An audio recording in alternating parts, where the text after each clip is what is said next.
Mau menanam ini, anggap aja ini pendatang baru, mohon izin gitu kan.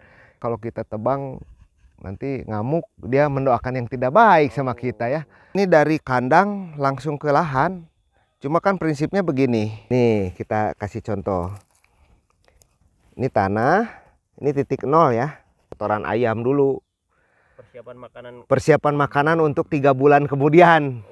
Pupuk organik saya nggak masukin ke akar, biar akar yang mengejar. Kita sih sebetulnya resep yang paling utama menyiapkan jalur ini, jalur akar. 1 tahun ke depan pertumbuhannya 2 kali lipat dari sini. Untuk penyemprotan itu ya kita nyemprot cuma pakai telur dan Maaf nih Pak Haji Dodi, ya. Ini karena orang kaya pasti mahal merawatnya.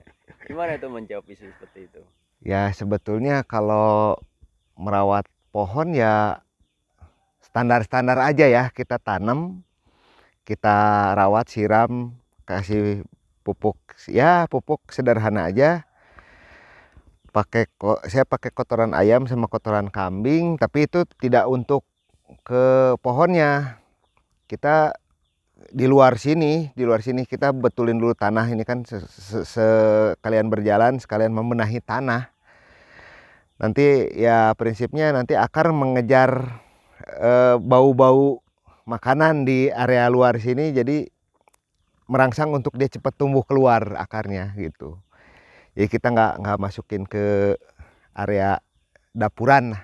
Dari awal tanam sampai sekarang ini pakai kotoran ayam ini mungkin sekitar 6 karung sampai 7 karung. Tapi ini kita maksudnya untuk pembenahan tanah aja. Kita cuma taruh di keliling, 2 bulan kemudian kita campurin, baru masukin ke sini. Jadi si kotoran ayam ini udah jadi tanah, baru kita masukin tanah-tanahnya. Karena untuk penggemburan aja sih ya seperti ini gitu.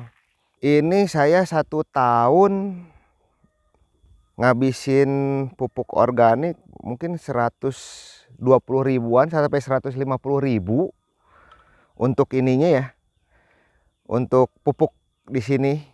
Ini dari kandang langsung ke lahan. Cuma kan prinsipnya begini. Ini ujung sini dari sentral batang harus jauh dari perakaran. Karena prinsipnya saya begitu saya taruh kohe mentah di sini, ini kan terurai secara alami. Mungkin akar utama baru masuk ke sini tuh sekitar 3 bulan mungkin. Nah, selama 3 bulan ini kan dia ada berproses di lahan. Jadi pas begitu akar ketemu ini udah dingin, udah mateng dan tidak ada masalah karena ini udah diurai secara alami. Itu jadi kita jangan tergesa-gesa bahwa kalau memang pupuk kandang itu bisa menutrisi, kita jangan ngasihin ke batangnya. Mending dia cari sendiri gitu. Itu alamiahnya begitu. Terus ya itu buat pendinginan juga. Kita ada selang 2 bulan 3 bulan kita dinginkan di sini, nanti secara alami akar akan mengejar targetnya 2 bulan 3 bulan baru nyampe ke pupuk yang kita kasih di sini gitu. Tuh. Berarti tanpa harus difermentasi dulu, ya, teori-teori gitu nggak perlu? Nggak perlu ya, karena nanti juga ini kan banyak makhluk-makhluk hidup ya, jamur mungkin yang mengurai ketika sudah nggak ada makanan ya dia pergi. Prinsipnya kalau pupuk begitu, pupuk organik saya nggak masukin ke akar, biar akar yang mengejar gitu, bukan kita kasih makan langsung ke akarnya. Kalau komposisi pupuk organiknya gimana? Apakah ini kan banyak kohe-kohe ayam, kambing, terus ini apakah udah melalui uji coba yang paling efektif? Kalau saya sih untuk pupuk organik itu kan melihat lingkungan sekitar. Oh, di sini ada kandang ayam, di sini ada kandang kambing. Ya sudah, kita memanfaatkan yang di area situ. Kita nggak cari yang nggak ada. Kalau misalnya di sini, aduh kita perlu ikan, harus ke laut gitu kan, jauh gitu kan. Ya jadi yang ada aja yang di sini, yang dekat-dekat sini biar ongkos juga lebih murah gitu kan. Ini dulu ada busut tuh di sini. Busut itu kurang lebih 1 meteran dari pusat. Nah di sini udah langsung dikasih kohe ayam begitu awal tanam, karena dari akar kan mau ke kohe ayam ini jauh.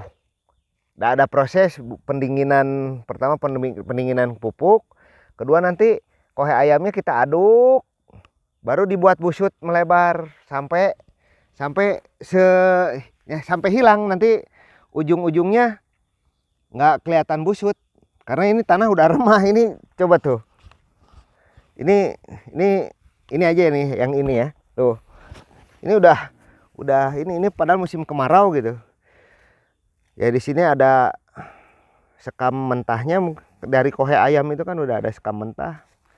Ini yang digeser dari sini masuk sini udah. Berarti mindahin gitu ya? Ya mindahin aja. Jadi si prinsipnya kita mendinginkan pupuk itu fermentasinya secara alami di luar sini, tidak di dekat akar. Ya minimal 1 meter tuh harus jauh dari akar gitu. Begitu akar berproses berjalan, ini tanah sudah dingin gitu, udah nggak ada masalah, udah nggak ada penyakit.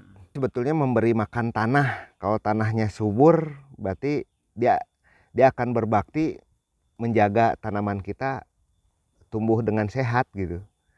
Jadi ya kita menyuburkan tanah aja, menjaga tanah ini supaya tetap subur. Kalau misalnya kurang bahan organik, ya kita tambah bahan organiknya gitu, supaya jadi surubuk gitu.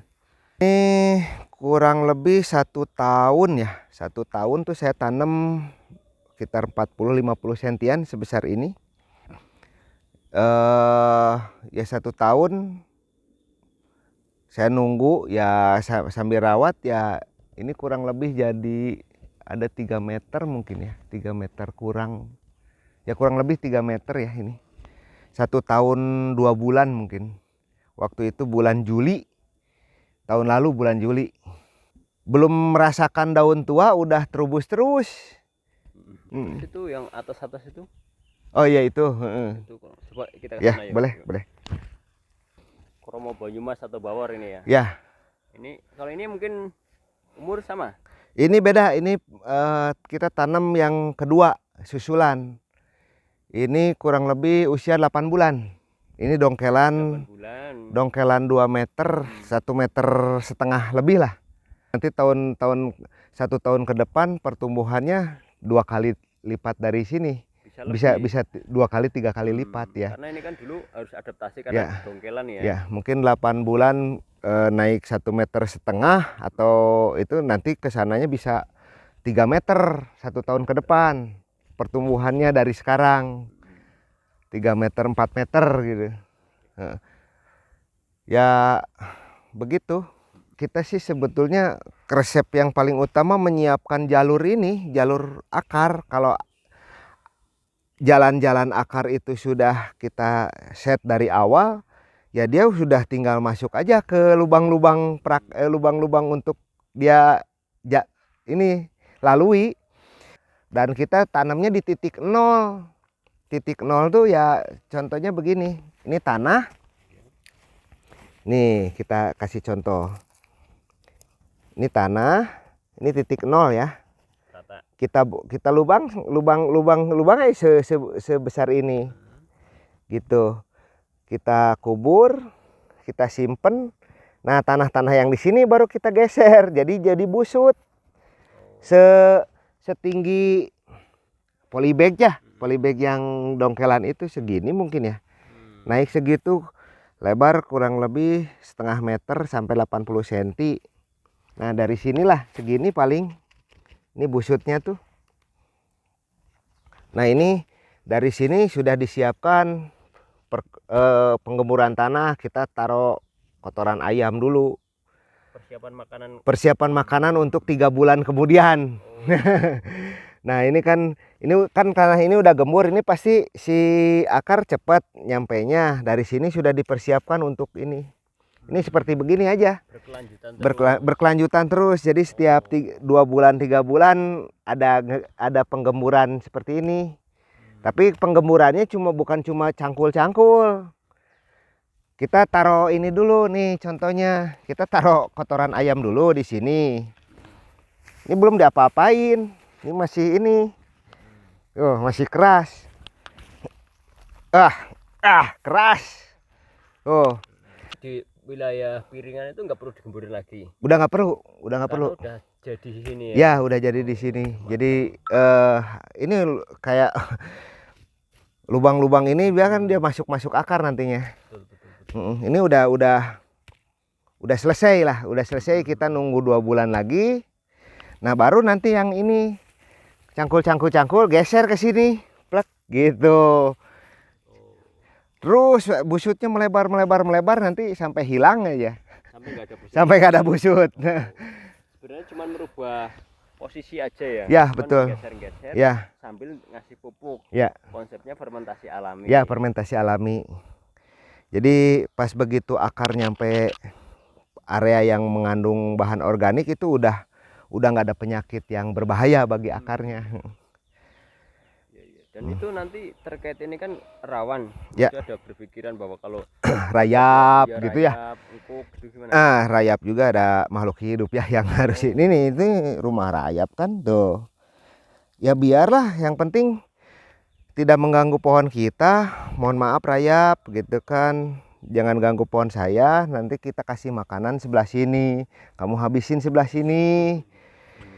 Rayapnya jadi betah di sini. Begitu akar udah mendekat, ini kan udah steril, ini udah dingin.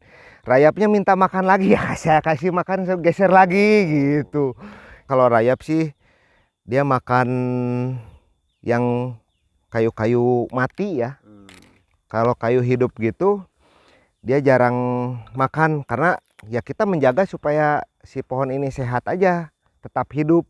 Kalau pohon sakit baru dia mulai bisa mengganggu gitu. Makanya pohon harus selalu sehat. Kalau itu putih-putih itu Ya. apa itu? Apa? Ini bukan cat, bukan ini kapur apu buat nyirih. Oh, kapur sirih ya. Kapur sirih kita larutkan. Kita menghilangkan lumut yang di batang, jadi seolah-olah buat sabun mandinya.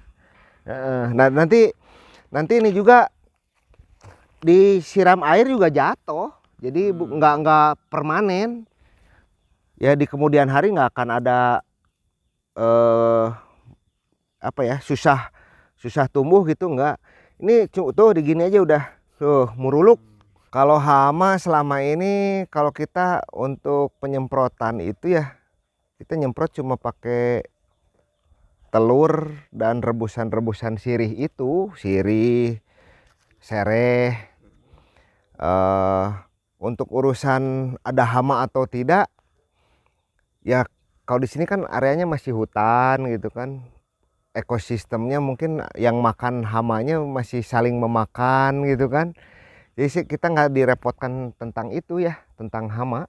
Kita nggak tebang ini, kita nggak habisin tuh, karena saya sendiri kesini mau menanam ini, anggap aja ini pendatang baru, mohon izin gitu kan.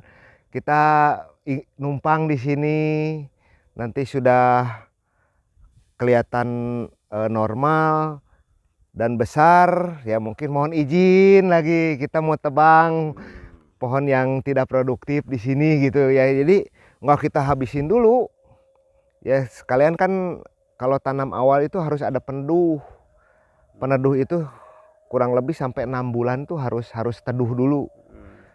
Baru kalau sudah itu kita mulai buka. Ya ini yang tadi banyak tunggul-tunggul itu kan mulai bukaan 4 bulan 6 bulan kemarin lah. Jadi dia udah 2 bulan 3 bulan di sini, kita mulai tebang sedikit-sedikit yang menghalangi. Ini pohon kelapa masih ada, pohon tisuk waru itu masih ada, pisang ini kawung kan seolah-olah ini nyedot sekali nutrisi, tapi ya mau nggak mau ya ada adab lah. Permisi dulu. Lebih senior di sini, kita pendatang ada. Berarti spiritualisme berekosistem harus Ya, matang gitu ya ya. betul betul karena ada di situ kan bisa jadi tempat rumahnya musang gitu kan. Terus ya hewan-hewan lain yang jadi tempat tinggalnya kalau kita tebang nanti ngamuk dia mendoakan yang tidak baik sama kita ya. Oh.